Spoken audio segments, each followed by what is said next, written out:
한방톡톡, 평소에 궁금했던 한방 상식에 대한 궁금증 풀어보는 시간입니다. 박사님, 지난 시간에는 한약을 먹으면 간에 무리가 간다, 간에 부담이 된다라는 오해를 풀어주셨잖아요. 네. 그렇다면은 낭설 중에 또 이런 이야기도 있어요. 한약을 먹으면 황달에 걸린다? 네. 이런 이야기가 있는데 이 네. 오해 좀 풀어주세요. 네. 한약을 먹어서 황달이 생길 가능성은 없습니다. 더군다나 한의사의 정확한 진단에 의해서 투여하는 한약을 들고는 황달이 올 가능성이 없습니다. 거의 없다고 해도 과언이 아닙니다. 물론 우연히 나타날 수는 있겠죠. 까마귀 날자 몸이 떨어진다는 식으로 한약은 그 사람의 흠을 찾아서 그 흠을 보완해주는 생약이기 때문에 인체가 활성화되어 병이 치료되는 것입니다. 그러므로 간이 나빠질 가능성이 없고 더군다나 황달이 나타날 가능성 더욱 없는 것입니다. 박사님께서 상당히 오랜 기간 많은 분들을 치료해 주셨잖아요. 네. 그렇기 때문에 치료하신 다음에 황달이 왔다는 분도 있으셨을 네. 것 같아요. 네, 아주 기억에 남는 경우가 있었습니다. 딸에게 생리불순의 한약을 지어줬는데 그것을 복용 중에 황달이 왔다는 것입니다. 저런.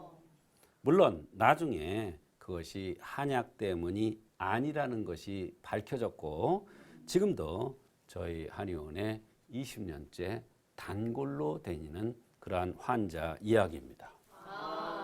박사님께서 치료를 해주셨는데 황달이 걸렸다고 호소를 하시니까 상당히 아찔하셨을 것 같아요. 네, 황달이 걸렸다고 호소한 것은 아닙니다. 그 과정을 들어보면 아실 텐데요. 그 당시에는 그 딸이 고3 수험생이었습니다. 어머니께서 아이가 한약 복용 중인데 황달이 와서 입원했다고 전화를 했습니다. 그런데 아무리 입원해서 치료를 해도 황달 수치가 떨어지지 않는데 혹시 다른 한약을 써서 이 황달 수치를 떨어뜨릴 수 있느냐는 것입니다. 사실 이 어머니는 굉장히 저를 따르는 그런 분이기 때문에 손끝만큼도 한약 때문에 황달이 왔다고 생각하지 않았고 그래서 처음에 황달이 왔을 때 저한테 연락을 하지 않고 양방적으로 황달 수치가 떨어지지 않으니까 그때서야 저한테 연락을 했던 겁니다.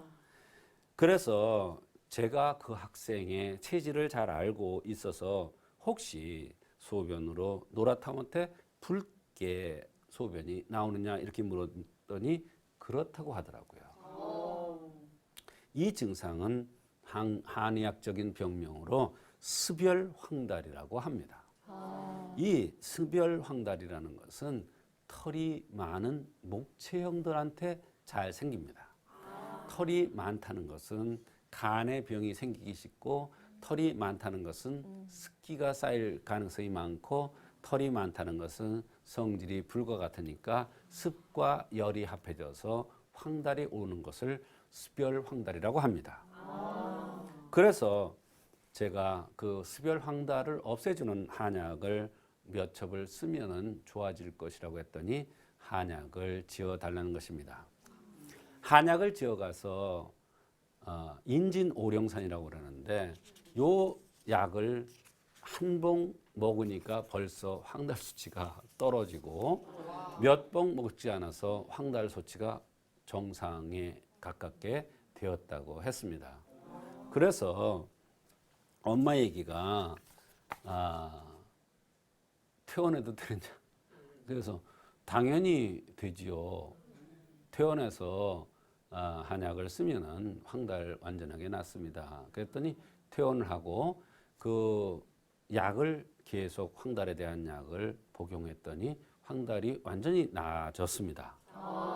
그리고 그 다음에 한약을 먹다가 중단했잖아요. 그 한약을 맞아 들라고 그랬더니 맞아 들어도 전혀 다시 황달이 오질 않았어요. 그 얘기는 뭐예요? 이 약을 먹고 황달이 오지 않았다는 얘기예요. 그러니까 까마귀 날자 뭐가 떨어진 거예요. 그러니까 우연해. 그 엄마 예상이 맞았죠. 엄마가 자기가 황달이 와서 한약 때문에 황달이 왔다 생각됐으면 당장 전화를 했을 텐데 자기는 그렇게 생각을 안 했기 때문에 이게 나을지 알고 입원을 그냥 했다는 것입니다. 그리고 안 되니까 황달 수치가 안 떨어지니까 저한테 연락을 했던 겁니다. 그게 제가 체질을 아니까 인진오령산을 쓰고 한 첩 한 첩 들 때마다 수치가 떨어지는 거예요. 그래서 완치되고 다시 복용을 하니까 한약에 의해서 황달이 온 것이 아니라는 것이 증명이 됐죠. 그러니까 지금까지 20년, 지금 애를 둘 낳았어요. 애 둘 낳고 애기 엄마가 됐고 20년이 지났습니다. 지금까지도 단골이에요. 네. 그렇다면은 이 인진 오령산을 투여하신 치료 과정과 그 결과가 참 궁금해요. 네. 이 인진 오령산이라고 제가 말씀드렸잖아요. 예, 오령산이라는 것은 이제 방광, 예, 진액을 좋게 해주는 거고, 이 인진이라는 게 이게 습열을 없애주는 겁니다. 이게 인진쑥이라고 그러잖아요. 그래서 오령산에다가 인진쑥이 더해지고 거기에 몇 가지가 더 더해진 거예요. 그러니까 말하자면 그 습열을 없애주고 진액을 조절해주고 거기에다가 이제 간에 대한 약을 조금 추가해서 쓴 것이 이 인진오령산인데 이 약을 썼더니 그렇게 황달의 수치가 뚝뚝 떨어지면서 좋아졌던 그런 경우입니다. 이 한약을 복용하던 와중에 황달이 오면요. 이 치료 사례자의 어머님처럼 한약에 대한 믿음이 없다면은 한약을 바로 의심하겠어요. 그럼요. 그건 당연합니다. 그 약을 먹다가 그랬으니까. 근데 이제 조심해야 될 건 뭐냐면 밥을 잘못 먹어도 황달이 와요. 스트레스에 의해서도 황달이 와요. 한약 먹으면서 밥 먹잖아요.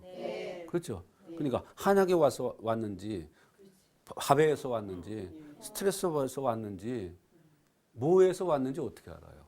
그런데 일반적으로 사람들은 한약 그러면 대단한 거로 생각하니까 한약에서 왔다고 생각하기가 쉽죠.